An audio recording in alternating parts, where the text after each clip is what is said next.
She was called pleasant, but now she demanded they call her bitter. The crowd stared as Naomi trudged through Bethlehem's gates, her face weathered like drought-cracked earth. 10 years had carved valleys into her once smooth skin. A decade since she'd fled this place, escaping famine with her husband and sons.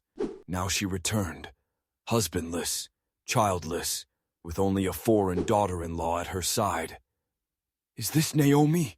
women whispered, eyes wide with disbelief. "Don't call me Naomi," she snapped, voice sharp as winter wind. "Call me Mara, for the Almighty has made my life bitter." The strange request hung in the air. Names weren't casual things in their world. They carried meaning, destiny. To reject pleasant for bitter was to declare war against one's own identity. That night, in a borrowed corner of her cousin's home, Naomi unpacked the small bundle she'd carried from Moab. Ruth watched silently as her mother-in-law's fingers trembled over 3 small stones, graves in miniature, one for each man she'd buried.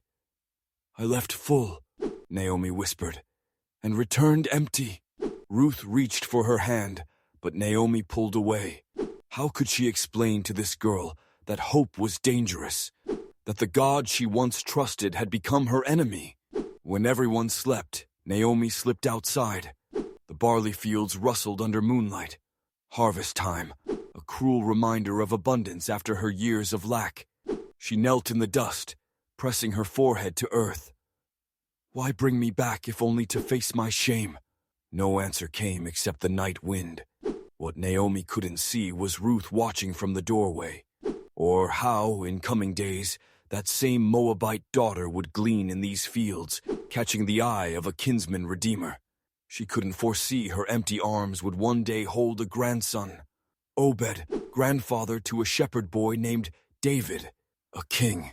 The bitter woman who returned to Bethlehem couldn't imagine that centuries later, people would still tell her story, not as a tale of emptiness, but as evidence that even in our darkest renaming, God writes redemption into the margins.